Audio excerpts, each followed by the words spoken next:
Joan Ramón Laporte es un gran defensor de la sanidad pública, nacido en Barcelona, fue catedrático de terapéutica y farmacología clínica en la Universidad Autónoma de Barcelona y jefe de servicio de esta especialidad en el Hospital Universitario Vall d'Hebron.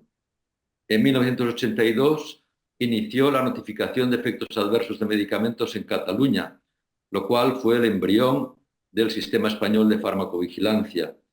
En 1983 fundó el Institut Català de Farmacologia y promovió la creación de varias sociedades científicas y redes de investigación de ámbito nacional e internacional en Europa y en América Latina, dedicadas a la epidemiología de los medicamentos, la farmacovigilancia, la formación independiente sobre medicamentos y las políticas farmacéuticas, en colaboración estrecha con la Organización Mundial de la Salud, la Organización Panamericana de la Salud, el Ministerio de Sanidad, la Agencia Española y Europea de Medicamentos y otros organismos.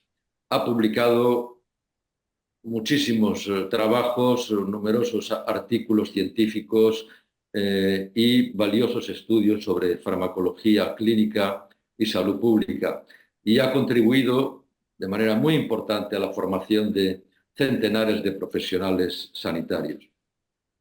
Mencionaré que en su labor de alerta de los sesgos en investigaciones patrocinadas por la industria, sufrió una denuncia cuando advirtió de los riesgos cardiovasculares del Rofecoxib y fue llevado a los tribunales por el laboratorio.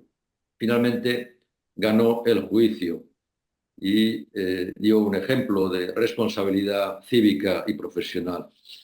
Y recientemente ha publicado este libro, que es La crónica de una sociedad intoxicada, en la editorial Península.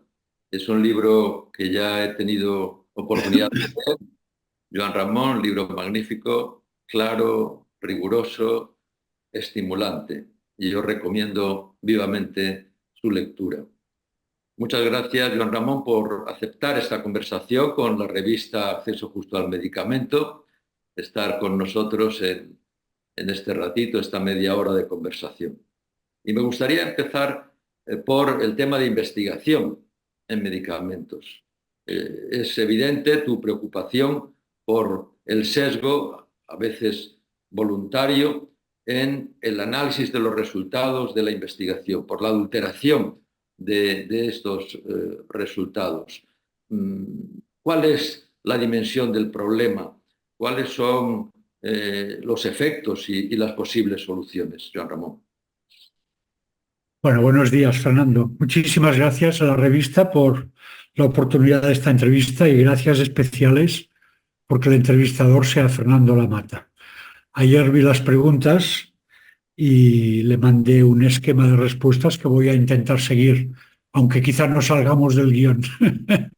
Bueno, me preguntas cuáles son los efectos de esta adulteración de los resultados de la investigación clínica. Bueno, quizá antes de decir lo que me parece que son los efectos, que pueden ser muchos, quizá vale la pena recordar, como hago en el libro, que las preguntas de la ciencia no son neutrales. Se dice, no, el método científico es neutral. Bueno, el método científico es neutral en el interior de un trabajo, si el trabajo está bien diseñado, o de un proyecto de investigación. Pero las preguntas no son nunca neutrales. Las preguntas de la investigación las formula el promotor de la investigación. El investigador después las convierte en preguntas actuables para tener respuestas concretas a preguntas más concretas que las que necesita el promotor. Por ejemplo, si el promotor es una compañía farmacéutica, la pregunta es ¿mi fármaco es más efectivo que los de la competencia potencial? ¿O más seguro, o más efectivo y seguro? Y el investigador lo que hace es convertir eso en un diseño de ensayo clínico que tiene unas preguntas más específicas que las que puede hacer inicialmente el promotor.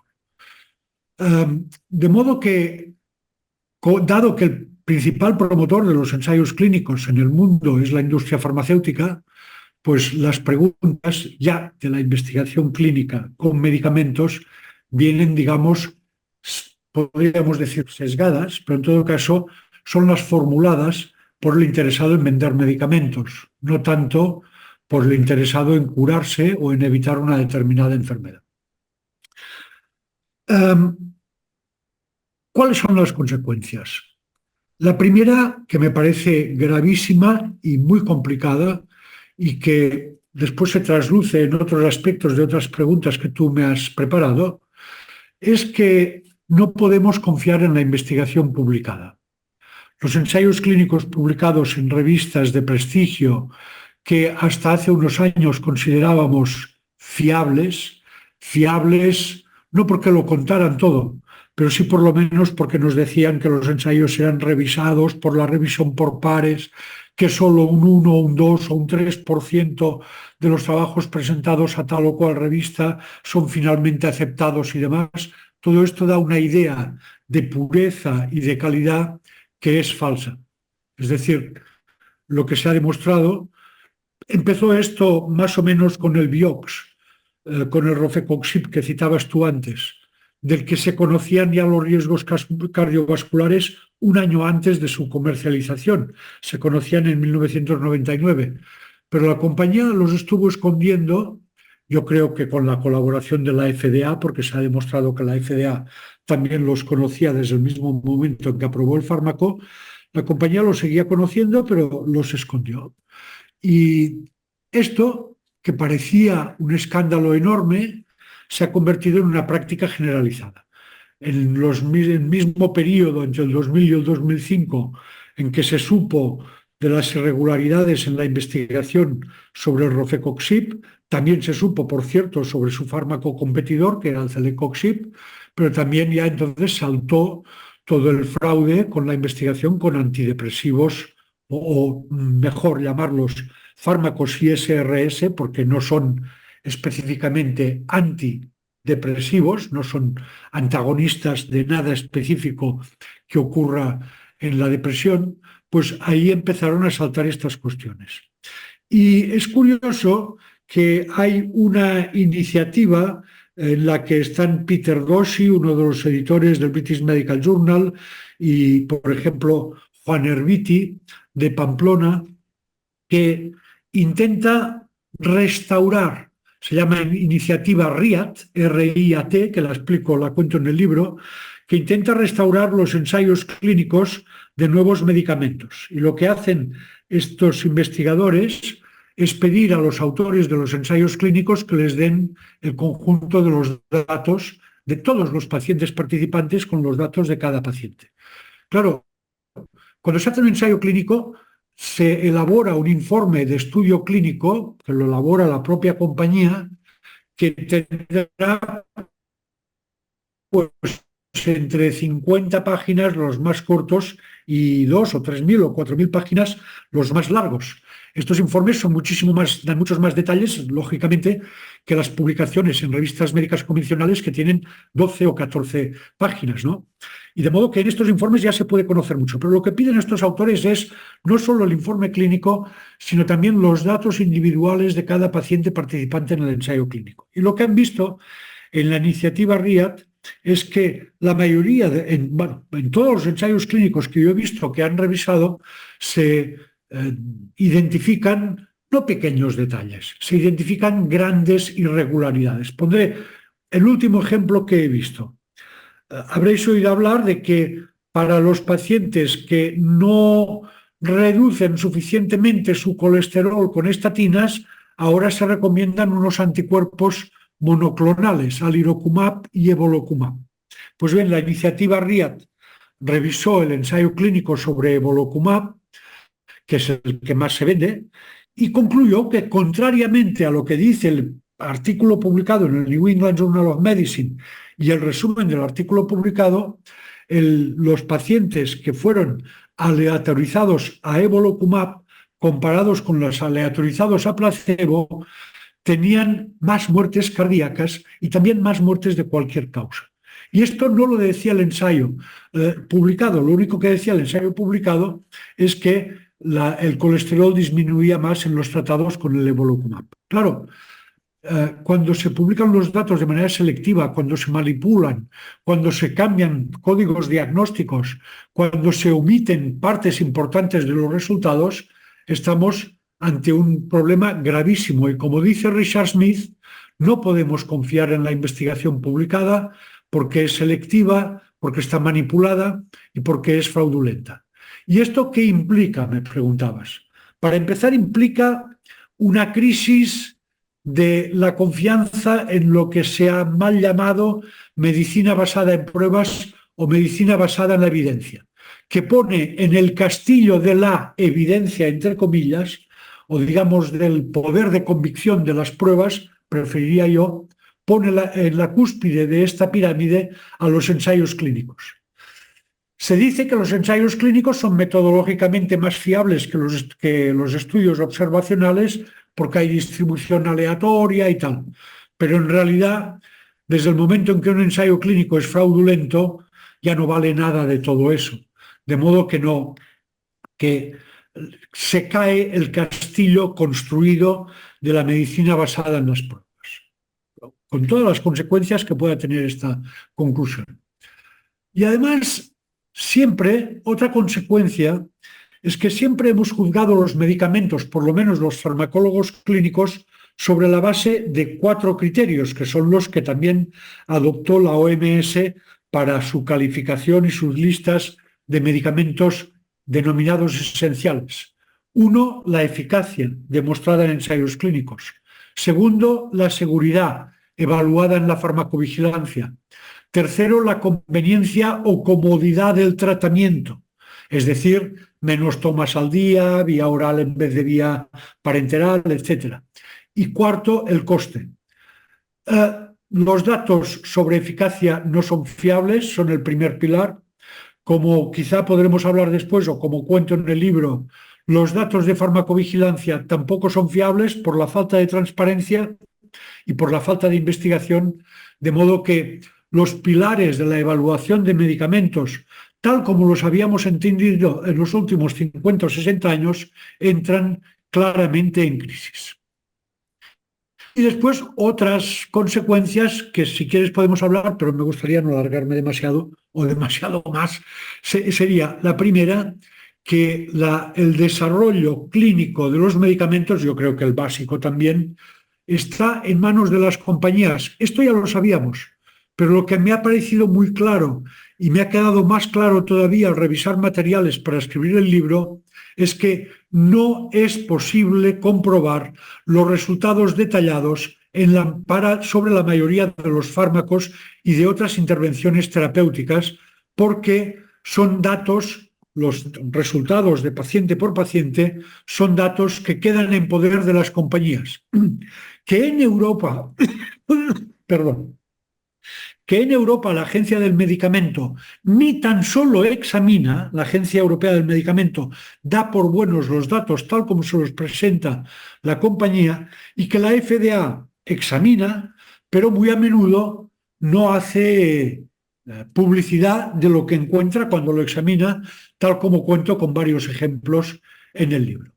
Y finalmente, quizá para responder esta pregunta, te diría que también hay una lucecita de esperanza, y es que la nueva directiva de ensayos clínicos de la Unión Europea, que es de 2015 o 2016, me parece, y entró en vigor en 2020 o 2021, abre la posibilidad, o se retrasó, tenía que entrar en vigor en 2020 y por la pandemia se retrasó, no sé si 1 o 2 años, pero abre la posibilidad de transparencia, porque exige que todos los resultados individuales de todos los pacientes que han participado en ensayos clínicos de medicamentos que autorice la Comisión Europea a partir del año de entrada en vigor, que es 2020-2021, serán públicos, estarán a disposición del público y de quien quiera revisarlos.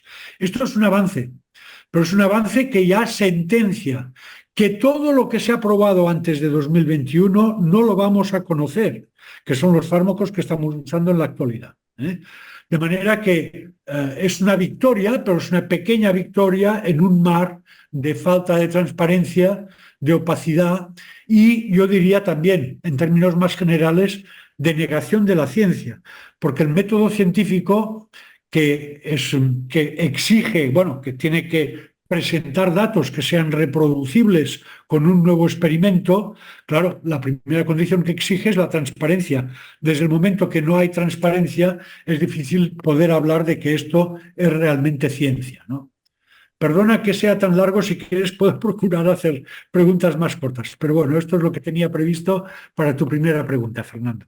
Ha sido muy claro, impresionante para los que no tenemos ese conocimiento tan profundo del tema, ver cómo los resultados de investigación pueden estar sesgados al tener el sesgo ese de patrocinio, al estar controlado por la empresa que va a beneficiarse si ese medicamento llega al mercado y se vende. Entonces, pone en cuestión, en definitiva, todo el modelo. Ángel María, te pediría a ti ahora que nos hagas un planteamiento, una cuestión. Vale, gracias Fernando, gracias Joan Ramón. En primer lugar, quiero felicitarte por tu excelente libro, pero sobre todo por tu excelente compromiso y trayectoria en el Sistema Nacional de Salud y tu compromiso con el medicamento de la manera más amplia y profunda, no solamente con aquellos aspectos del medicamento que todos valoramos, es decir, su capacidad para curar, prevenir o paliar enfermedades, sino aquellos otros que los aduladores del medicamento gustan de pasar de puntillas, que son sus riesgos. No solo los riesgos conocidos, sino fundamentalmente los riesgos por conocer o los riesgos potenciales. En relación con esto y con la intervención que acabas de decir y la claridad con la que nos has expuesto el sistema actual que tenemos para la investigación y la aprobación de los medicamentos, quería incidir en un elemento que cada vez está siendo más habitual y que también tiene su papel y su importancia en este punto. Y es que cada vez las agencias reguladoras con más frecuencia aceleran la autorización de los nuevos medicamentos y permiten ensayos clínicos cada vez con poblaciones menores, trasladando a estudios observacionales, es decir, que una vez el medicamento está en el mercado, se detecten los riesgos del medicamento que no han podido ser detectados en ensayos clínicos cada vez con un número inferior de pacientes. Es decir, se traslada a la población general la detección de los riesgos que deberían de ser detectados en su mayoría en una población y en unas condiciones controladas como son un ensayo clínico. Y lo que te quería preguntar es, ¿qué opinión te merecen estas decisiones y si están las autoridades sanitarias con ellas ejerciendo el papel regulatorio que les corresponde? Muchas gracias, Ángel María.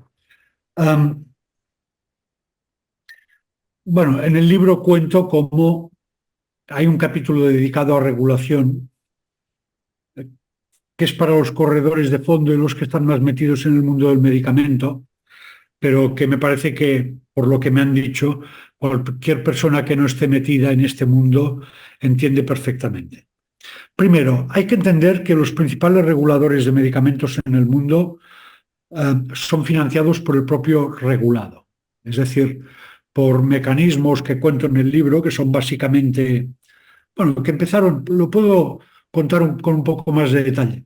A finales de los 90, como sabéis, se contó ante la epidemia de infección por VIH, se empezó contando con el primer antirretroviral, que era la acidobudina, que tenía una eficacia muy modesta comparada con placebo. Pero a finales de los 90 se vio que los tratamientos triples antivíricos antirretrovirales con la acidobudina y otros fármacos que actuaban por mecanismos de acción similares o algo diferentes, pues tenía un efecto espectacular sobre la enfermedad. En aquel momento, en Estados Unidos, por presión de los activistas del VIH, por decirlo de manera rápida, se creó una corriente de opinión para exigir que la FDA, digamos, relajara sus exigencias para aprobar, autorizar el registro de un nuevo medicamento y no exigiera tantas pruebas de eficacia y de seguridad, dado que estábamos ante una enfermedad que era mortal en el 100% de los casos, tarde o temprano. Y así se cambió la legislación en Estados Unidos. Claro, mientras los activistas del VIH eran los que se movilizaban para solicitar estos cambios, el poder no hizo demasiado caso. Estaba Ronald Reagan en aquel momento de presidente, que Ronald Reagan, como cuento en el libro, no citó la palabra SIDA hasta muy al final de su doble mandato. No quería ni oír hablar ni quería decir la palabra, ¿no? Entonces, la industria farmacéutica se unió a la fiesta de la presión y ahí sí que sacaron tajada inmediatamente. De modo que salió una nueva legislación que permitía ya aprobar nuevos medicamentos sin que hubiera ensayos clínicos necesariamente o que no fueran largos y demás. Y como tú dices, Ángel, pues todo esto ha llevado, no solo para los medicamentos para necesidades urgentes como la infección por VIH, sino de manera mucho más generalizada, ha llevado a la autorización de nuevos medicamentos basados en los resultados de ensayos clínicos mucho más cortos, basados en variables subrogadas. Ya no se mira la incidencia de infarto de miocardio en el grupo tratado con un nuevo fármaco placebo, pero baja el colesterol, que es algo que no predice el infarto de miocardio, como por ejemplo se ha visto con lo que os he contado antes del evolocumab, ¿no? Que disminuye mucho el colesterol, pero aumenta la mortalidad cardíaca. Bien, entonces esto ha llegado ya, o llegó al paroxismo hace 4 o 5 años, cuando el señor Razi, a la sazón director de la Agencia Europea del Medicamento, y otros miembros del equipo directivo de la Agencia Europea del Medicamento, a los que conozco personalmente y de los que no me extraño nada que escribieran esto, escribieron un artículo editorial en el New England Journal of Medicine en el que hablaban de lo que se llamaría el registro adaptativo. Y claro, cuando hablan de adaptativo, no hablan de adaptarse a las necesidades de salud de las poblaciones, a los nuevos retos que podamos tener ante una nueva pandemia, etcétera, etcétera. Hablan de adaptarse a lo que le interesa a la industria farmacéutica. Es decir, cada vez se van limitando más las exigencias o los requisitos para autorizar un nuevo medicamento. Y esto se une a lo que contaba antes del fraude y la manipulación, ¿no? De modo que, ¿qué es lo que puede ocurrir? Bueno, lo que dicen es que son necesarios ensayos clínicos en fase 1, también en fase 2, pero luego la fase 3, que es el ensayo clínico aleatorizado propiamente dicho, nos lo podríamos saltar. Y después ya, y en eso invocan las nuevas tecnologías, una palabra que se ha hecho mágica ahora en la moda del mercado de las tecnologías, que es la real world experience, la experiencia del mundo real, pues dado que contamos con el Big Data y todas estas, y ahora la inteligencia artificial y demás, ya podremos sustituir los ensayos clínicos y la farmacovigilancia. Algo que es una pura especulación. No hay datos que muestren que los Big Data, perdón, que el Big Data y las grandes bases de datos sanitarias pues ayuden a tomar decisiones que tengan una fiabilidad, una estabilidad en sus resultados, que permitan una confianza en los resultados. De modo que no es más que facilitar el camino a la industria. Por cierto, hace pocas semanas la Agencia de Regulación Británica, que para los europeos hasta hace 10 o 15 años era un ejemplo de seriedad, ahora es un ejemplo de payasada. Y ha cambiado el proceso, ya no le llama, ha cambiado los procedimientos, ya no les llama procedimientos de autorización de medicamentos, de evaluación y autorización. Les llama algo así como procedimientos de acompañamiento y ayuda para la comercialización. O sea, ya es ponerse a sus pies para ayudarles en el camino para llegar al mercado. Y contribuye la propia agencia británica a algo de lo que hablo así un poco de pasada en el libro, pero que me parece filosóficamente interesante, que es la perversión del lenguaje, ¿no? Se habla de seguridad, pero en realidad dicen seguridad, pero están hablando de efectos adversos, están hablando de inseguridad, ¿no? Se habla de regulación, pero en realidad es facilitación. Claro, si nos damos cuenta que el 86% del presupuesto de la Agencia Europea del Medicamento es pagado por la industria farmacéutica, si nos damos cuenta que a partir de la PDUFA, que es la ley, son las siglas de la ley que hubo en Estados Unidos cuando ocurrió lo del SIDA, el 84, 82, 83, no recuerdo, por cien del presupuesto de la FDA de medicamentos es aportado por la industria farmacéutica, quizá también esto nos ayude a entender por qué el regulador se ha convertido en un servidor de los laboratorios y cada vez menos es una garantía de protección de la salud pública. Y en todo eso, ¿qué pinta la Agencia Española del Medicamento? Pues pinta lo mismo, porque para la aprobación de nuevos fármacos el camino es la aprobación por la EMA, y cuando se pregunta en Europa cómo funciona esto, te cuentan que las agencias nacionales de los Estados miembros son una red de agencias que conforman la EMA.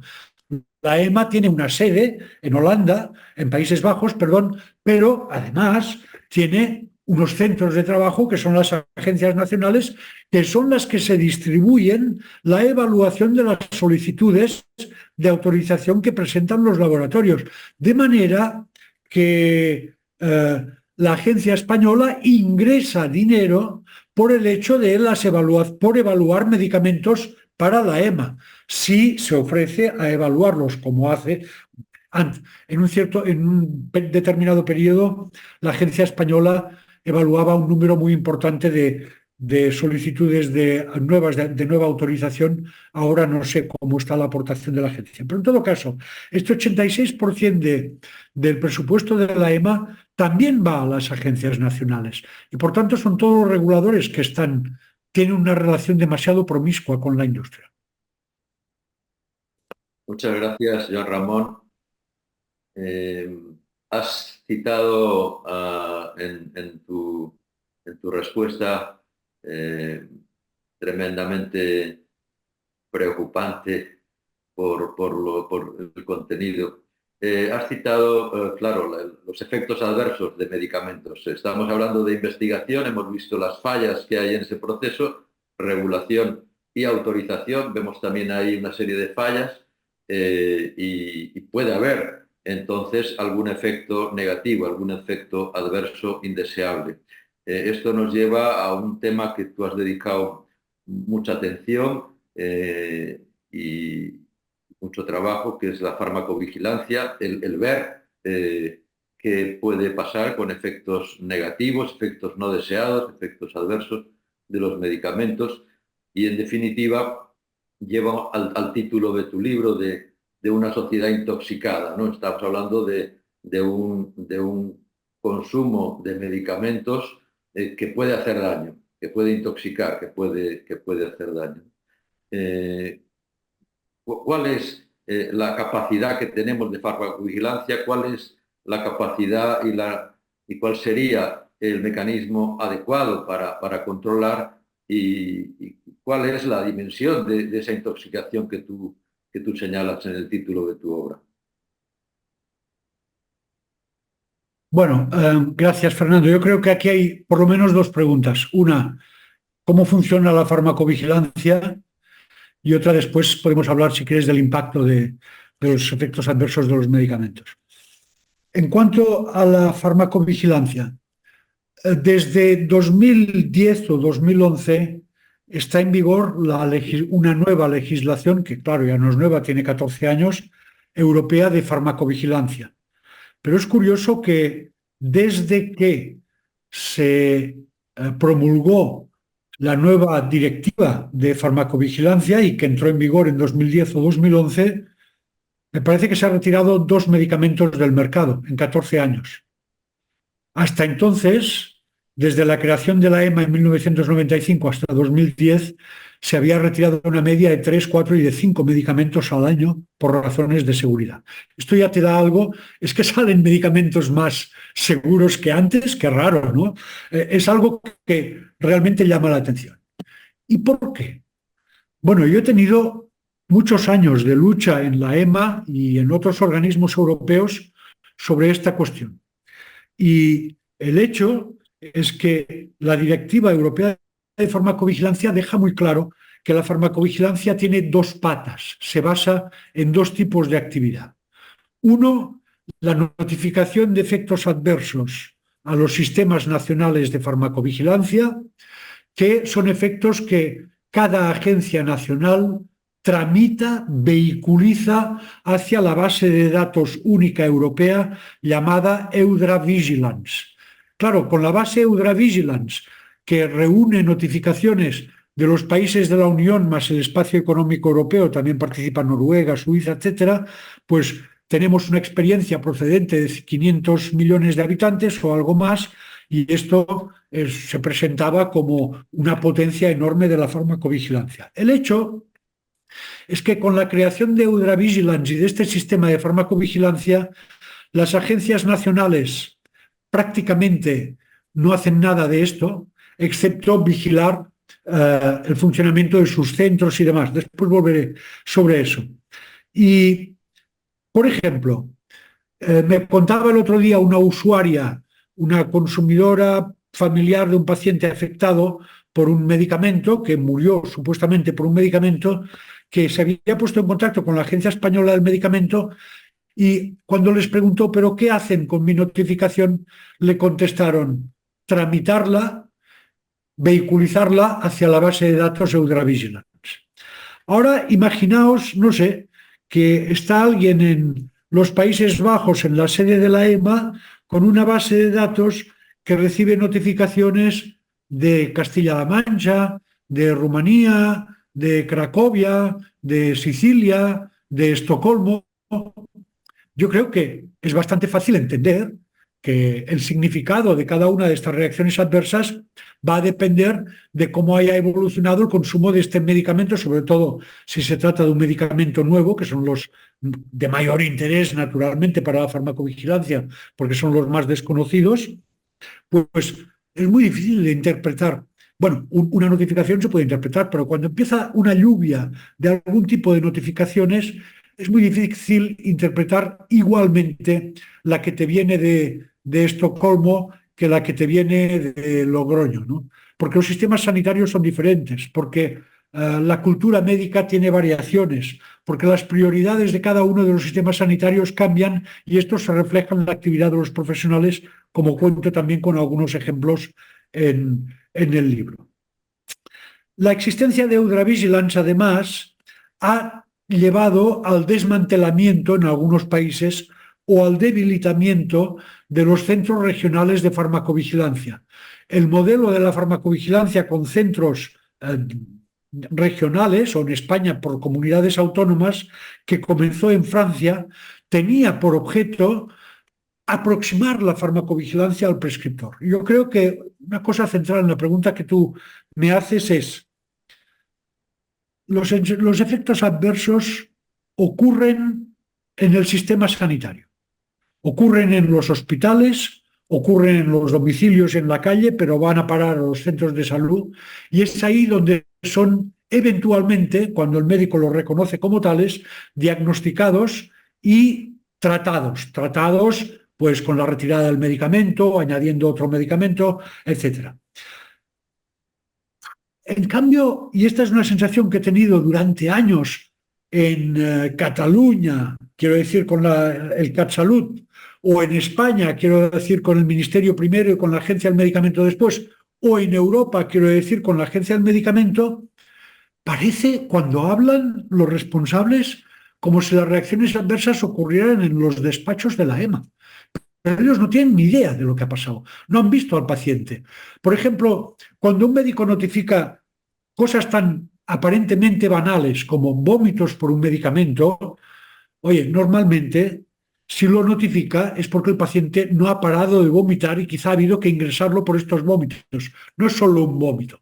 De modo que no se capta la gravedad de los problemas y mucho menos hay un espíritu de pensar, caramba, ha hecho una reacción adversa a este nuevo medicamento cuando hubiera sido más simple si le hubieran dado este otro con el que tenemos 20 o 30 años de experiencia de uso y sabemos mejor cómo usarlo.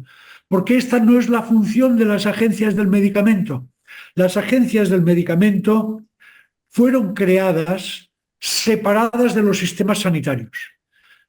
Más mal que bien, antes en España la farmacovigilancia dependía de la Dirección General de Farmacia, que de un modo u otro estaba más ligada al sistema sanitario. Las agencias tienen menos que ver con los sistemas sanitarios. Por tanto, yo creo que es urgentemente necesario que los sistemas sanitarios se hagan cargo, se responsabilicen, no de la farmacovigilancia, de asegurar que el uso de los medicamentos es efectivo, es decir, que se dan en las mejores condiciones para asegurar que aumente al máximo la probabilidad de efecto beneficioso, que no está nunca garantizado al 100%, y también seguro. Es decir, no se trata tanto de hablar de medicamentos seguros efectivos, sino de consumos y usos y prescripciones efectivas y seguras. Y esta no es una cuestión de regulación de medicamentos, el regulador mira los fármacos uno a uno, sino que es una cuestión que atañe más a los sistemas sanitarios, donde no miramos medicamentos, miramos pacientes y vemos que son pacientes polimedicados. Vemos que la mitad de nuestros mayores de 70 años están consumiendo 5 o más medicamentos al día. Y nunca un estudio de interacciones farmacológicas ni un ensayo clínico ha medido la eficacia de 4, 5 o 10 medicamentos a la vez. Se miden uno por uno, es decir, estamos ante unas contradicciones enormes que para mí son tan evidentes que ya parecen hechas para crear el caos. Bueno, y después, volviendo al principio de lo que me preguntabas, teníamos una pata que es Eudravigilance. ¿Cuál es la otra pata de la farmacovigilancia? Para los nuevos productos autorizados por la Agencia Europea del Medicamento, me estoy enrollando demasiado, Bueno, voy a resumir. Para los nuevos productos autorizados por la Agencia Europea del Medicamento, la ley encarga a las propias compañías titulares del medicamento que sean ellas las que hagan los estudios de farmacovigilancia pertinentes. Y en el libro cuento con ejemplos sistemáticos, no con ejemplos anecdóticos, cómo esto se ha convertido en un mercado para comprar médicos y promover estudios que no son de farmacovigilancia, sino de siembra comercial del medicamento. Te pago a tanto por paciente al que le hagas el seguimiento con mi nuevo producto, olvídate del ibuprofeno y toma mi nuevo antiinflamatorio, ¿no? Y ya está. Y que esto es un reparto de centenares de millones de euros a los médicos que participan en estos estudios, y hay datos en el libro sobre esta cuestión. Y después que, curiosamente, estos estudios, por ejemplo, en Alemania, en 4 años, no dieron lugar a una sola notificación al sistema de farmacovigilancia, ni una sola señal de inseguridad de los nuevos medicamentos. ¿Os lo podéis creer? Yo es que no me lo creía cuando lo veía. Y esto está publicado en British Medical Journal, está citado en el libro.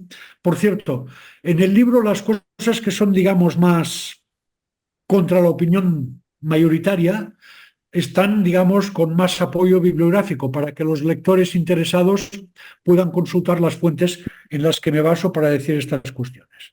De modo que yo creo que la legislación de farmacovigilancia debería cambiar radicalmente, se debería poner a los sistemas sanitarios como máximos responsables del seguimiento de la seguridad de los medicamentos, y yo diría que del seguimiento de la seguridad, pero también de la efectividad. Porque así como no tiene ningún sentido hablar de la eficacia de un fármaco sin compararla con su inseguridad, tampoco tiene sentido hablar de la inseguridad de un medicamento sin compararla con su efectividad. Y permítame que diga una cosa, que añada una cosa a la primera pregunta, mira si voy retrasado, respecto a la falta de fiabilidad de los datos que tenemos sobre los nuevos medicamentos autorizados por las agencias reguladoras, por la cuestión del fraude, etc. Y es que yo ya a la hora de, cuando recibo consultas de amigos o de instituciones que me preguntan sobre algún caso concreto, he incorporado cada vez más en los últimos años un factor a aquellos 4 que os decía de eficacia, seguridad, conveniencia y coste. Y uno que cada día para mí tiene más peso y quizás será el más importante: experiencia. No experiencia personal, que siempre puede ser sesgada, sino experiencia de uso general. O sea, no hay ningún motivo para creer en un nuevo antiinflamatorio, existiendo el ibuprofeno, que aunque pudieran haber escondido algo al principio, ahora sobre el ibuprofeno lo sabemos todo, porque tenemos más de 40 años de experiencia de uso con este fármaco. Por tanto, la experiencia es la que nos da los mejores datos, porque estos son los más públicos. Muchas gracias, Joan Ramón. Otro gran capítulo a reformar y es la farmacovigilancia, ha dado claves muy importantes. Una pregunta, Ángel María, porque ya vamos en el tiempo, nos quedan 10 minutos. Una pregunta, Ángel María, y luego te pediría, Joan Ramón, que cierres con alguna propuesta para políticas sanitarias de futuro. Ángel María. Gracias, Joan Ramón. Gracias, Fernando. La verdad es que escuchándole cuesta trabajo seleccionar una única pregunta, pero teniendo en cuenta que somos una asociación por un acceso justo al medicamento, no me puedo resistir a hacerte la siguiente pregunta. Usando un símil de una novela de ficción, podríamos decir que las multinacionales farmacéuticas tienen 2 personalidades. La del Dr. Jekyll, con la que se relacionan con los profesionales y autoridades sanitarias, y la de Mr. Hyde, con la que toman las decisiones económicas. En la Asociación Acceso Justo al Medicamento creemos que las patentes en los medicamentos son la piedra angular que está en el origen de muchos de los problemas que usted denunció durante su ejercicio profesional y que hoy expone en su libro, al otorgar un monopolio sanitario que en manos de Mr. Hyde decide sobre la vida de las personas con resultados devastadores por sus decisiones económicas, poniendo precios desorbitados a medicamentos que salvan vidas, priorizando las inversiones en la investigación más rentable, la dirigida a enfermedades crónicas o la que cronifica las enfermedades, y financiando la inmensa mayoría de los congresos sanitarios. En este escenario, ¿qué opinión le merecen a usted las patentes en los medicamentos? Bueno, me parece que usted lo ha dicho casi todo y yo estoy de acuerdo con el 100% de lo que has dicho, ¿no? De todas maneras, yo lo de Jekyll y Hyde no lo veo muy claro. Yo creo que es todo Hyde. Entonces, es Hyde que tiene que vender, pero no es Hyde porque quiera hacer daño. Es diferente. Quiere vender.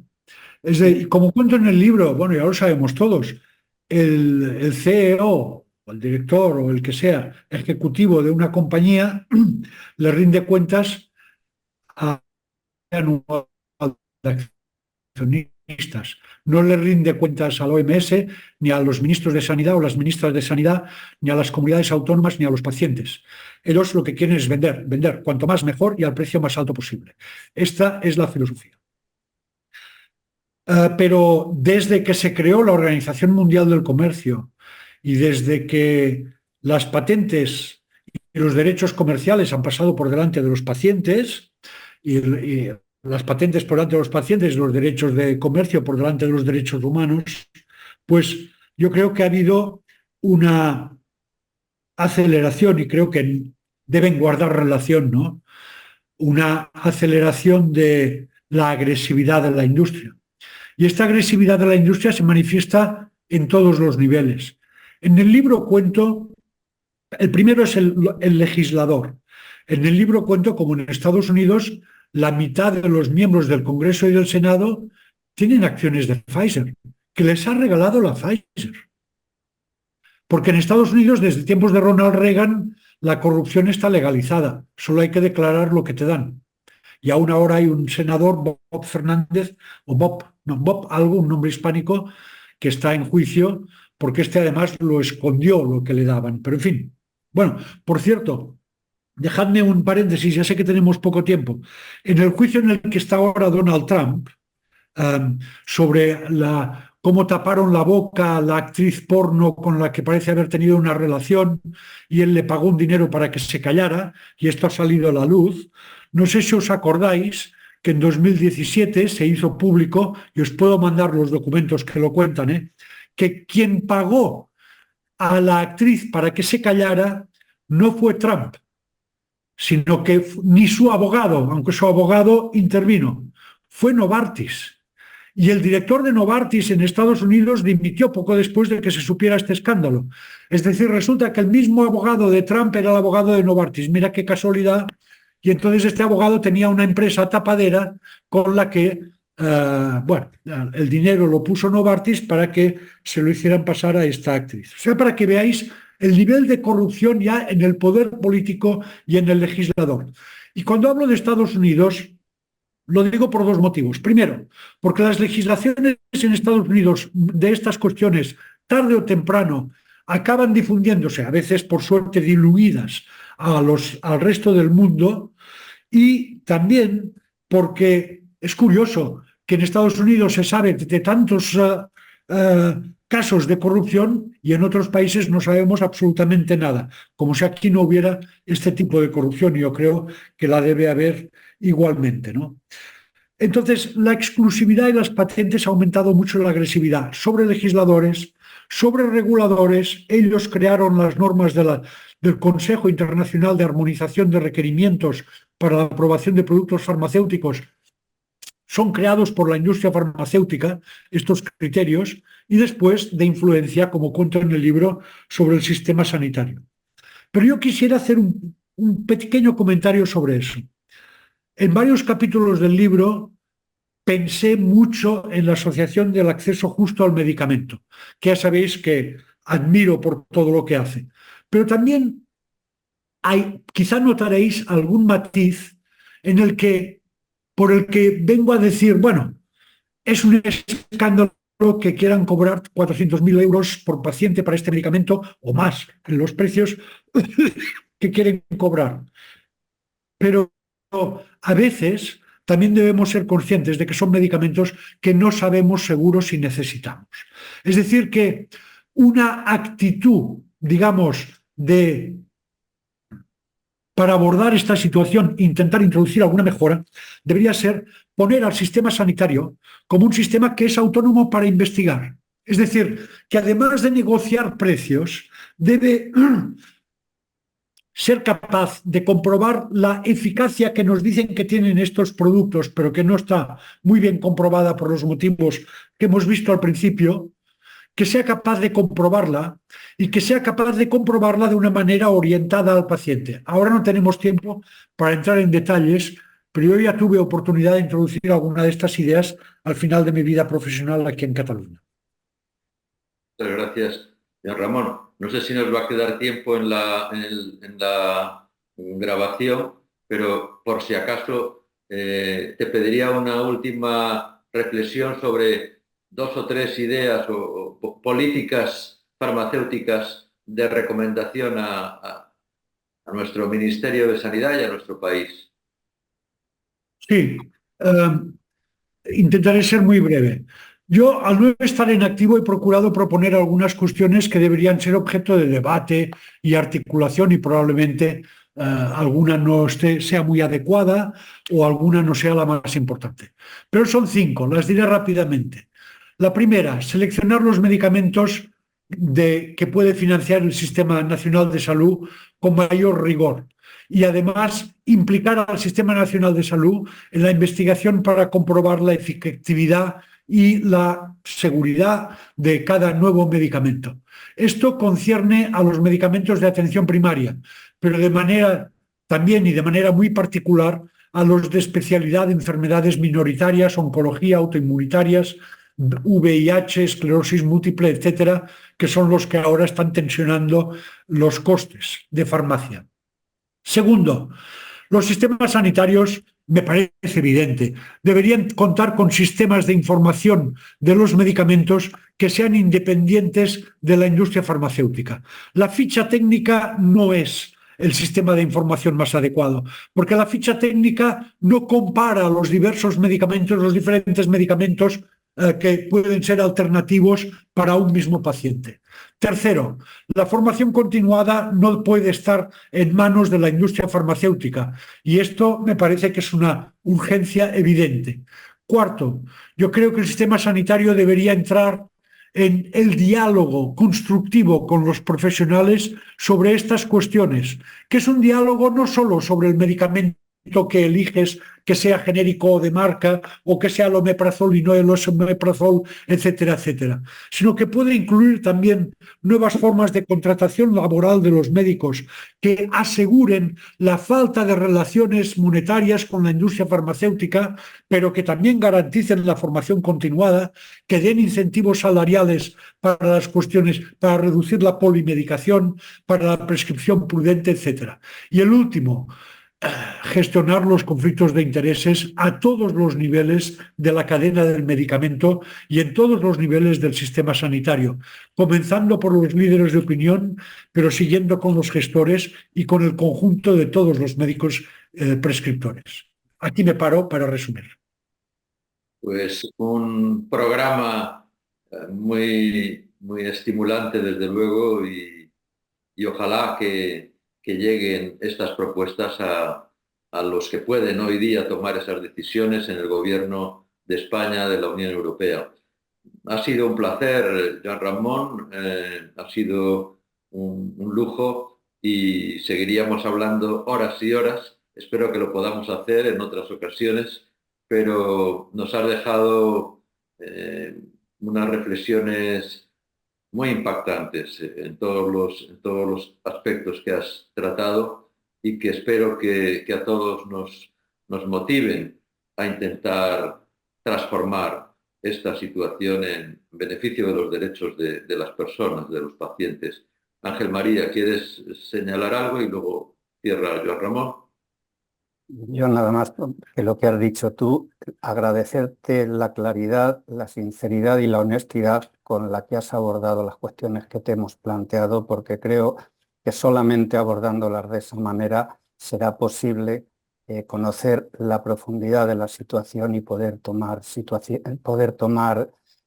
medidas que puedan ir en la dirección correcta. La verdad es que me has dejado impactado. Yo os agradezco a vosotros porque, bueno, vosotros lo sabéis, tenéis experiencia. Las entrevistas son buenas cuando el entrevistador es bueno y las preguntas eran buenísimas. Y me encuentro muy a menudo estos días que atiendo muchas entrevistas que, bueno, te hacen preguntas que son muy de la epidermis y hemos ido a muchas cuestiones de fondo. Podríamos seguir hablando horas y horas de estas cuestiones e intercambiando opiniones. A mí me enriquecen las buenas preguntas y por eso os doy las gracias de todo corazón. Gracias. Muchísimas gracias, es un honor y un lujo haber compartido No, estos a vosotros. y de verdad que para nosotros eres un ejemplo a seguir. Muchísimas No, gracias. vosotros lo sois. Gracias, muchas gracias. Gracias.